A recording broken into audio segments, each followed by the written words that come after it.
하나님 말씀은 사사기 15장 11절부터 20절까지입니다. 사사기 15장 11절부터 20절까지입니다.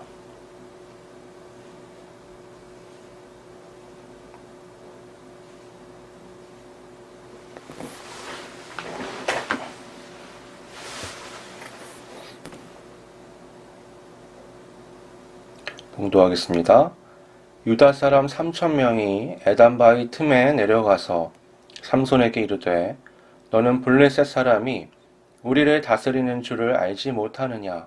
네가 어찌하여 우리에게 이같이 행하였느냐 하니 삼손이 그들에게 이르되 그들이 내게 행한 대로 나도 그들에게 행하였노라 하니라.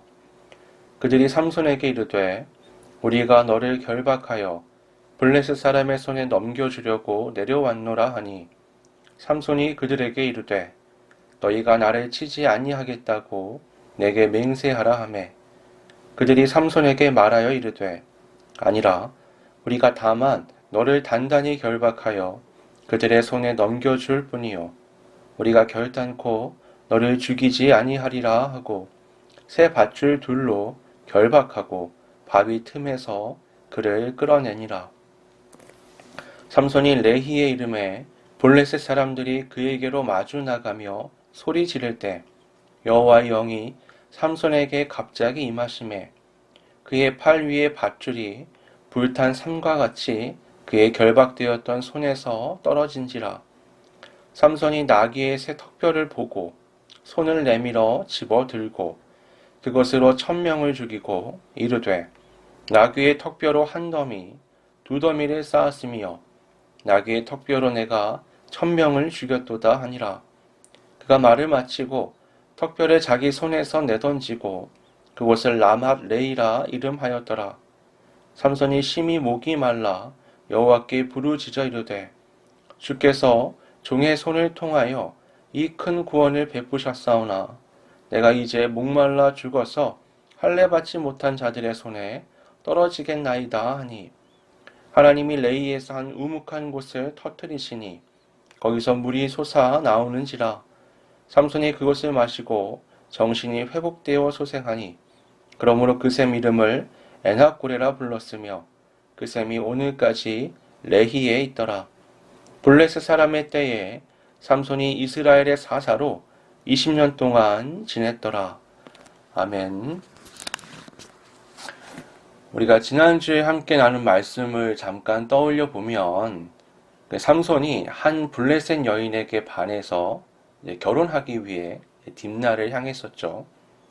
그 당시에 이스라엘은 블레셋의 통치를 받고 있었고 딥나는 그 블레셋인들이 주로 거주하는 지역이었습니다. 삼손은 거기 도착해서 부모와 떨어져 홀로 한 포도원에 들어가게 되죠. 그 포도원에는 어울리지도 않는 사자가 한 마리 있었습니다. 아주 젊고 강한 사자였는데 그 사자가 삼손을 향해서 소리를 지르며 달려들었던 거죠. 그때 삼손에게는 여호와의 영이 임했습니다. 그러자 그는 엄청난 괴력을 발휘했고 자신을 향해서 나아오는 그 사자를 마치 새끼 염소를 찢듯이 찢어서 죽이게 되죠. 이 장면을 보면 그의 괴력에 한번 놀라게 되고 하나님의 역사에 놀라게 되지만 한편으로는 그런 질문이 생깁니다. 삼손은 왜 꼭 사자를 죽여야 했을까? 여호와의 영이 임했을 때 삼손은 자신이 얼마든지 그 사자를 제압할 수 있다는 확신이 있었을 겁니다. 왜냐하면 그런 확신이 없으면 감히 맨손으로 사자에게 덤벼들 생각을 할 수가 없죠. 사자에게 덤벼들었다는 건 그는 충분히 자신이 어떤 능력을 발휘할 수 있는지 확신을 가지고 있었다라고 생각해 볼 수 있는 겁니다. 근데 그가 새끼 염소를 찢듯이 사자를 죽였다는 건 그 삼손과 사자의 힘의 격차가 얼마나 큰지 우리에게 보여주는 거잖아요. 그러면 죽이지 않고 그냥 겁만 주거나 힘으로 제압해서 쫓아보낼 수도 있는데 삼손은 마치 힘 자랑을 하는 것처럼 그 사자를 찢어서 죽여버립니다. 나중에는 그 현장을 다시 찾잖아요. 그런 걸 통해서 그가 얼마나 자기 힘을 과시했는지를 우리가 확인할 수가 있습니다. 사실 사자를 죽이면 안 돼요. 삼손은 나실이잖아요. 그는 부정한 것들을 가까이 해서는 안 됩니다.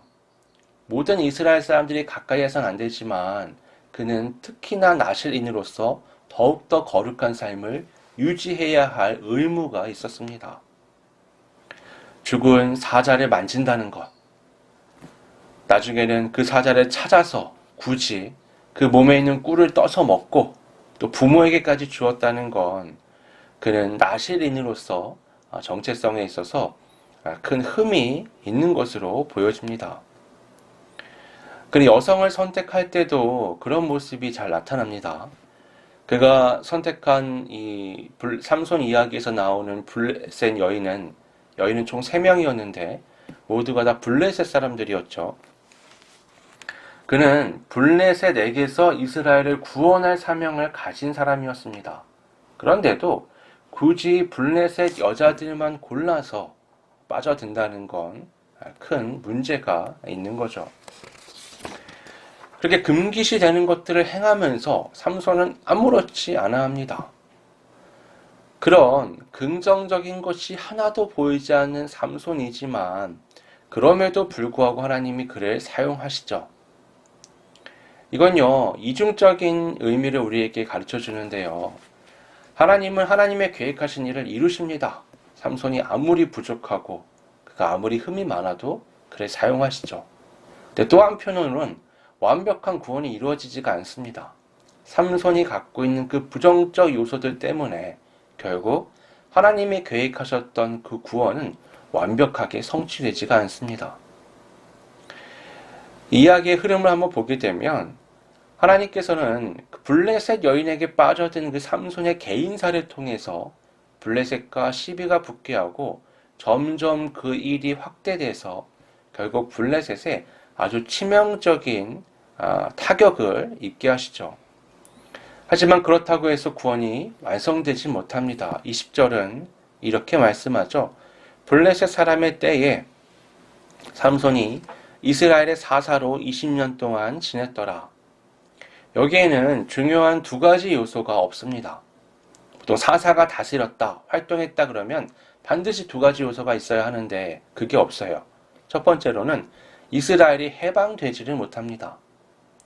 보통 사사가 등장하면 사사가 원수들을 무찌르고 이스라엘을 해방시켜서 그들이 다시 하나님께 돌아오겠다라는 어떤 그 기본적인 이야기가 바탕이 되는데 이 본문에서는 블레셋 사람의 때에 삼손이 사사로 있었다라고 말씀합니다. 그건 블레셋의 통치가 계속되었다는 거예요. 그리고 삼손이 사사로 활동하는 것도 같이 있었다는 거죠. 뭔가 굉장히 이상한 상황이 지금 펼쳐진 겁니다. 2번째로는 평온했다라는 표현이 없습니다. 그 사사들의 통치는요, 그냥 이스라엘을 해방시키는 것뿐만이 아니라 이스라엘에게 그 평화가 유지되게 하는 능력이 있습니다. 사사는 그런 일들을 하는 사람들이었거든요. 그냥 해방만 시키는 게 아니라 효과적으로 오랫동안 이스라엘을 통치하는 겁니다. 근데 삼손의 시대에는요, 평온했다라는 말이 없습니다. 그러니까 삼손이 사사로 활동할 때 이스라엘은 해방되지도 못했고 평화도 얻지 못한 아주 이상한 상황이 이어졌던 겁니다. 그 주요한 이유는요, 다름 아닌 삼손에게 있었습니다. 그는 아주 개인이기주의적 성향을 갖고 있는 인물이었습니다. 거기다가 불같이 화를 내는 사람이었어요. 거기 또 더해서 아주 강력한 육체적 능력도 가지고 있었습니다. 이런 조건들이 다 합쳐지면요, 이건 아나무인이 되는 거죠. 자기를 위해서, 자기 내키는 대로, 자기 힘을 막 사용하는 사람은 누가 말릴 수가 없습니다. 큰 힘은 그 자체로서 의미가 있는 건 아닙니다. 큰 힘이 악인에게 주어지면 그것은 범죄의 도구가 되죠. 큰 힘이 의인에게 주어지면 그것은 정의를 실현하는 도구가 됩니다. 큰 힘이 공동체를 생각하는 사람에게 주어지면 그 힘은 공동체를 세우는 데 사용되게 되지만 그 공동체 안에서 그 힘이 개인이기주의적인 사람에게 주어지면 그 힘은 오히려 공동체를 파괴하게 되죠. 삼손이 여기에 해당되는 사람이라고 볼 수 있는 겁니다. 그런 삼손이기에 아무리 하나님께서 그를 통해 이 블레셋을 치게 하셨어도 결국 하나님께서 기대하신 구원의 상황으로까지는 연결되지가 않았던 거죠. 처음에 삼손이 죽인 블레셋 사람들의 숫자는 30명이었습니다. 일주일간의 그 결혼식 잔치를 열기 위해서 삼손이 딥나에 도착했을 때 이 블레셋 사람들이 삼손에게 30명의 사람을 친구로 붙입니다. 11절에 친구로 삼겠다라고 말을 하지만 사실 그 당시의 문화를 살펴보면 이런 건 없어요. 혼자 왔으니까 좀 외로워 보이네. 신랑 측 사람들이 없으니까 뭐 친구들을 붙여야겠네. 이런 게 없습니다. 아마 그들은 삼손이 갖고 있는 그 범상치 않은 외모를 보고 또는 그에 대한 소문을 듣고 그에게 30명이나 되는 건장한 사내들을 붙여서 그를 감시하게 했던 것으로 보입니다. 그들에게 삼손이 한 가지 제안을 하죠. 의복 30벌을 걸고 수수께끼를 내고 그것을 맞추라고 합니다. 그들이 동의하자 그는 이런 수수께끼를 내죠. 먹는 자에게서 먹는 것이 나오고 강한 자에게서 단 것이 나왔다. 이것은 삼손이 죽인 사자의 몸에 있던 꿀을 말하는 것이었습니다. 그 30명은요, 이 수수께끼를 풀지 못합니다. 그래서 중간부터는 그 삼손과 결혼한 그 여인에게 협박해서 답을 알아오라고 말하죠. 만약 알아오지 않으면 그녀도 죽이고 그녀의 아버지도 모든 재산도 다 태워서 죽일 것이라고 협박합니다. 그녀는 내내 울면서 삼손에게 매달리고 삼손은 결국 마지막 날 그녀에게 답을 알려주죠. 그녀는 자기 동족들에게 바로 그 답을 알려줬습니다. 그래서 잔치 마지막 날, 마지막 시간, 모든 게 끝나는 그 시간에 그들은 삼손에게 이렇게 말합니다. 무엇이 사자보다 강하고 무엇이 꿀보다 달겠냐? 삼손은 분노했고요. 아스글론으로 내려가서 30명을 죽이고 노력해서 그들에게 빼앗은 그 옷으로 그들에게 약속한 것을 채워줍니다. 그들이 부정하게 답을 알아온 것처럼 삼손도 부정하게 30벌의 옷을 취해온 거죠. 그리고는 아내를 버려두고 자신 집으로 돌아가 버립니다. 시간이 지나서 다시 그 아내를 찾아오려고 삼손이 장인의 집에 갔을 때 그는 다시 한번 분노하게 됩니다. 왜냐하면 장인이 자신의 의사를 묻지 않고 마음대로 그 아내를 거기 있던 그 30명 중에 한 명에게 시집 보냈기 때문이죠. 그래서 3절은 이렇게 말합니다. 삼손은 3절에 이렇게 말합니다. 2번은 내가 블레셋 사람들을 해할지라도 그들에게 대하여 내가 허물이 없을 것이니라. 이렇게 말하군요. 삼손이 어디서 여우 300마리를 구해와요. 근데 요 문장을 보면 동사가 반복됩니다. 그 히브리적 표현에서 보면 동사가 반복되는 표현들을 보게 되면 그게 엄청나게 빨리 실현되었을 때 그런 표현들을 사용하거든요. 삼손이 어딘가에 가서 300마리의 여우를 구해온 다음에 2마리씩 꼬리를 묶습니다. 그리고는 꼬리에 이제 불을 붙이게 되죠. 여우가요, 1마리씩 있으면 그 불을 끄기 위해서 어디든 가서 무엇을 할 겁니다. 근데 2마리씩 묶어 놓으니까 서로 생각이 다르잖아요. 반응이 다르고. 그러니까 사방으로 뛰면서 그 불을 옮기고 다니게 되는 거죠.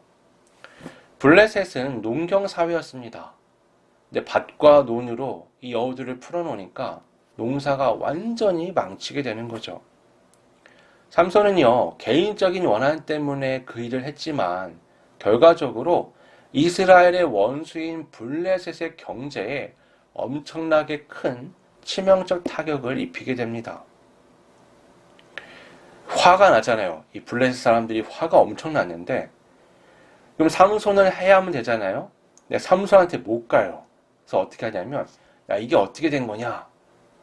아, 삼손이 그런 것은 맞는데 삼손에게 원인을 제공한 집이 있더라. 그래서 그 블레셋 여인과 장인이었던 그 아버지, 그리고 그의 모든 소유를 다 태워서 죽여버립니다. 삼손과 결혼했었던 그 여인은 그 화를 피하려고 삼손을 배신했는데 결국 그 일이 발단이 되어서 그 화를 자기가 입게 되죠. 그런데 웃긴 것은 이어지는 이야기에서 그 소식을 들은 삼손이 다시 한번 화를 냈다는 겁니다. 이제는 자신과 상관없는, 자신을 화나게 했던, 그것을 제공했던 그 장인과 자기 아내였던 여자가 죽었는데 오히려 마치 자기의 진짜 아내와 장인이 죽은 것처럼 막 분노를 해요. 7절에 이렇게 말합니다. 너희가 이같이 행하였은즉 내가 너희에게 원수를 갚고야 말리라. 지금 삼손은 어떤 상태냐면 뭐라도 꼬투리가 잡히면 그걸 확대 해석해가지고 그 원수를 갚겠다, 분노를 표출하려고 작정을 하고 있었던 것으로 보입니다. 그래서 8절을 보면 블레셋 사람들의 정강이와 넓적다리를 크게 쳐서 죽이고 라고 말씀합니다. 여기서 크게 쳐서 라고 말을 하는데 여기서 크다라는 표현이 조금 번역이 잘못됐어요. 이거는 마구잡이로 번역하는 게 맞습니다. 그러니까 삼손이 지금 화가 엄청나서 블레셋 사람들을 닥치는 대로 막 죽인 겁니다. 그리고는 에단 바위에 숨어 들었습니다. 이 에단 바위는 유다 지파에 있는 지역이었습니다. 블레셋에 가서 화풀이를 한 다음에 유다 지역으로 도망쳐 온 거죠. 분노한 블레셋이 이제는 군대를 조직합니다. 그리고는 유다 땅으로 들어와요. 여러분 보세요. 잔칫날 30명과의 갈등이었는데 그게 점점 커져서 지금 블레셋 군대와 유다 사람들이 대치하게 되는 상황까지 일이 확대된 겁니다. 이때 유다 지파 사람들이 삼손을 찾아갑니다. 그때 몇 명이 삼손을 찾아갔느냐? 무려 3,000명이 찾아가요. 우리가 기드온 이야기에서 알지만 하나님의 영이 임한 기드온은요 300명의 사람을 가지고 셀 수도 없는 많은 적들을 물리쳤잖아요. 그거 비교해보면 지금 3,000명의 유다 백성들은 꽤 많은 숫자라고 말할 수 있습니다. 더구나 삼손은 기드온과 비교되지 않는 엄청난 무력을 가진 사람이었잖아요. 근데 이어지는 이야기는 기대와는 좀 다릅니다. 그들은 삼손을 찾아왔는데 찾아온 이유가 함께 블레셋을 어떻게 해보려고가 아니라 삼손을 붙잡아서 블레셋에게 바치기 위해서 찾아왔습니다. 그런데도 하나님은 이 상황을 활용하세요. 그들은요 삼손과 합의를 끝낸 후에 새 밧줄 둘로 그를 묶습니다. 새 밧줄이란 표현이 들어간 건 이 밧줄이 정말 튼튼했다라는 걸 말하는 거예요. 그렇게 블레셋 군대 앞에 삼손을 세워두니까 셀 수도 없는 블레셋 군대가 삼손 한 사람을 향해서 달려들었던 겁니다. 근데 그때 하나님의 영이 삼손에게 임합니다. 그랬더니 마치 그 새 줄이 불탄 삼처럼 그냥 쉽게 끊어져 버리죠. 그리고 삼손은 근처에 있던 나귀의 새 턱뼈로 블레셋 군대 1,000명을 죽이게 됩니다. 여기서 삼손이 사용한 나귀의 턱뼈가 새 것이었다라고 말하는 걸 우리가 주목해야 합니다. 새 턱뼈라는 건 그 나귀가 죽은 지 얼마 안 됐다는 걸 말하는 거예요. 주변에 뭐가 아무것도 없었을까요? 근처에 뭐 나무라도 있고 돌이라도 있지 않았을까요? 아니면 유다 군대가 갖고 있던 무기 또는 블레셋 군인들이 갖고 있던 무기도 있었을 겁니다. 삼손 정도의 무력을 가진 사람이라면 다른 것들에 들어서 싸웠을 수도 있어요. 근데 그는 처음부터 끝까지 그 나귀 새 뼈를 가지고 블레셋 사람들을 죽였습니다. 그리고는 16절에 이렇게 말합니다. 나귀의 턱뼈로 한 더미, 두 더미를 쌓았으며 나귀의 턱뼈로 내가 1000명을 죽였도다. 이 표현에는요, 상당한 교만이 묻어 있습니다. 이 나귀의 새 턱뼈라는 건요, 이게 여러분 뼈가 뭔가 생물이 죽게 되면요, 동물이 죽으면 뼈가 아직은 물릅니다. 그래서 이 뼈로 뭘 한다는 게 쉽지 않아요. 뼈가 시간이 오래 지나면 수분이 빠지면서 굉장히 단단해지거든요. 그건 무기로 사용할 수가 있어요. 근데 새 턱뼈라는 건 이게 아직 물러서 이걸로 무언가 강력한 힘을 발휘하기는 매우 어려운 겁니다. 삼손의 얘기는 뭐예요? 내가 이거, 무기도 아닌 거, 아무것도 아닌 거, 이거 내가 손에 들고 1000명을 죽였다. 봐라, 두무더기가 있다라고 자랑하는 겁니다. 그러나 아시겠지만 나시린은 부정한 걸 피해야 되잖아요. 새 턱뼈라는 건 이거 죽은 지 얼마 안 됐다는 거예요. 사체를 부정한 것을 가까이 하면 안 되는 나시린인 삼손이 여호와의 영에 감동해서 하나님의 놀라운 구원 역사를 이룰 때 부정한 것을 손에 들고 사용한 겁니다. 삼손의 이야기는 참 묘해요. 처음부터 끝까지 긍정적인 것과 부정적인 것이 막 믹스가 돼서 이야기가 흘러갑니다. 포도원에 어울리지 않는 사자가 나타난다거나 죽은 사자의 몸에 꿀이 있다거나 나시린인 삼손이 블레셋 여인에게 반해서 결혼식을 한다거나 원수를 갚으려고 혈안이 되어 있었는데 또 그것이 계기가 돼서 이스라엘을 구원하는 일로 연결이 된다거나 그것을 통해서 스스로를 높이고 하나님의 영광을 가리거나 이런 여러 가지 긍정적이면서 부정적인 요소가 막 섞여 있습니다. 이 1000명을 죽였을 때 스스로를 그렇게 높이고 자랑하던 삼손이잖아요. 블레셋의 그 수많은 군대 앞에서 자기를 잡으러 왔던 3000명의 유다 사람들 앞에서도 전혀 위축되는 게 보이지 않는 삼손이었습니다. 그런데 그에게서도 그 목마름의 고통이라는 건 견딜 수가 없는 거였어요. 18절에 보면 삼손이 아주 목이 말라서 하나님께 이렇게 부르짖습니다. 주께서 종의 손을 통하여 이 큰 구원을 베푸셨사오나 내가 이제 목말라 죽어서 할례 받지 못한 자들의 손에 떨어지겠나이다. 너무 극심한 갈증이 계속되니까 너무 고통스러운 거예요. 그래서 이제야 겨우 하나님의 구원하심을 스스로 고백할 수 있게 되었습니다. 그 전까지는 전혀 하지 않았잖아요. 자기가 너무 목마르니까 이제 말하는 거예요. 하나님께서 종을 통해, 저를 통해서 이 일을 다 하셨는데 엄청난 걸 했잖아요. 근데 지금 저는 죽게 됐습니다. 자기가 아무리 무력이 있어도 이 목마름의 고통을 해결할 수가 없는 거예요. 그러니까 어떻게 그제서야 하나님의 능력이구나. 하나님이 필요하구나. 하나님이 하셔야만 내가 무언가 생명을 얻을 수 있구나라는 걸 깊이 인식을 하게 된 겁니다. 그는요, 처음부터 끝까지 자신의 감정의 흐름대로 사고하고 행동하는 사람이었죠. 하나님의 구원 역사, 민족의 해방, 이런 건 눈꽃만큼도 관심이 없었습니다. 하지만 여러분, 그와 상반되는 믿음의 선진들이 있잖아요.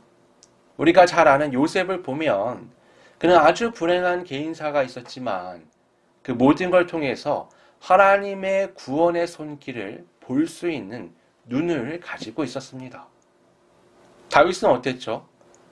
블레셋의 그 거인을 쓰러뜨렸는데 그 일의 처음부터 끝까지 그는 하나님을 전면에 세워서 말할 수 있는 믿음을 갖고 있었습니다. 반면에 삼손은 그런 게 전혀 보이지가 않아요. 그가 무지해서 그런 걸까요? 아니요, 그렇지 않습니다. 그 극심한 갈등이 찾아오자 그는 하나님의 그 구원 사역을 고백하는데 그건 몰랐던 걸 깨닫게 된 게 아니에요. 마음이 높았던 것이 낮아져서 겸손해졌기 때문에 하나님의 영광, 하나님의 구원하심, 하나님의 능력을 고백할 수 있게 되었던 겁니다. 그는 모든 것이 하나님을 통해서 이루어졌다는 걸 알고 있었어요.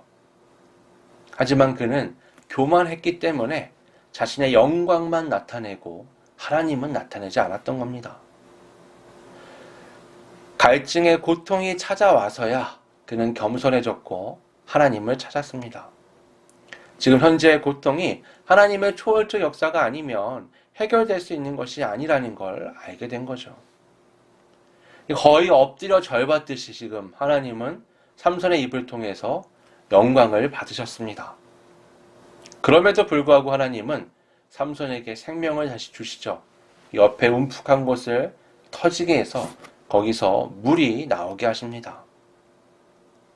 우리는 삼손의 이야기를 통해서 다시 한번 그리스도인의 정체성을 갖는 것이 얼마나 중요한 것인지를 깨닫게 됩니다.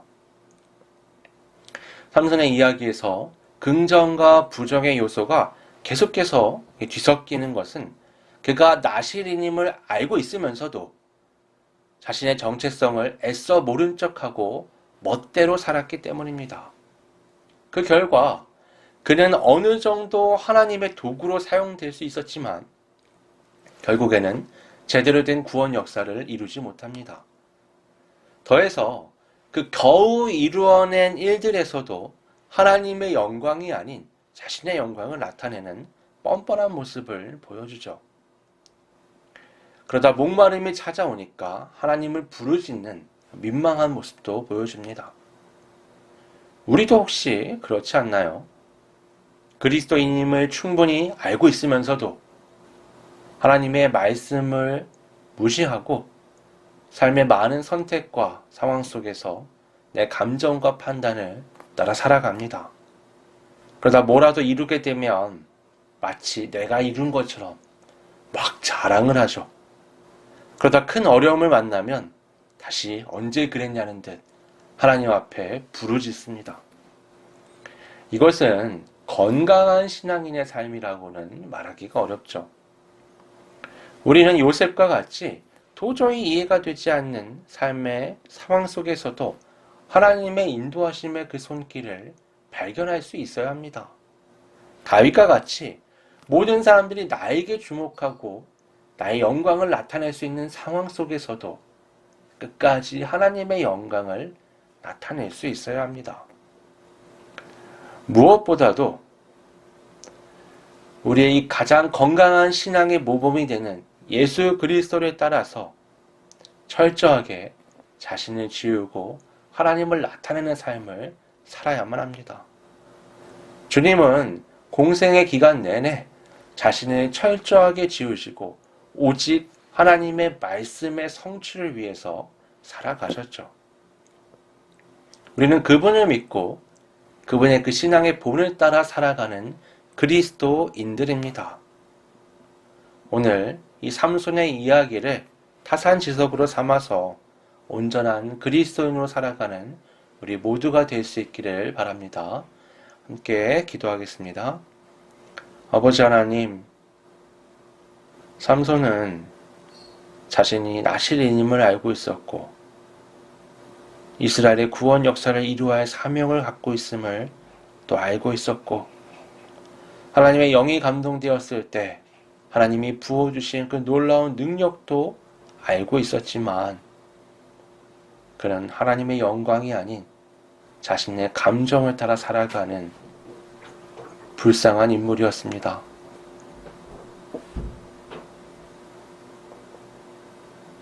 그의 모든 일들은 극히 개인적인 일들이었고 그럼에도 하나님이 그것이 이스라엘 구원의 계기가 되도록 인도하셨지만 그럼에도 그는 처음부터 끝까지 결국 개인의 일에만 몰두해 있는 비정상적인 사사였습니다. 그의 모습을 거울 삼아 우리 각자의 삶을 비추어 봅니다. 내가 그리스도인임을 알면서도 하나님의 말씀과는 상관없는 하나님의 인도하심을 나의 노력으로 바꾸는 그런 어리석음을 행하지 않았나 되돌아봅니다. 오늘 이 말씀을 통해서 나의 삶을 점검해보며 다시 건강한 그리스도인으로 우리의 본이 되시는 예수 그리스도의 그 삶을 따라 우리에게 주어진 삶을 살아가려고 합니다. 성령 하나님, 우리의 마음과 생각을 붙잡아 주시고 우리의 모든 삶을 통해 하나님을 인식하고 하나님을 나타내고 하나님의 인도하심을 받는 온전한 삶이 될 수 있도록 이끌어 주시옵소서. 거룩하신 예수님의 이름으로 기도드립니다. 아멘.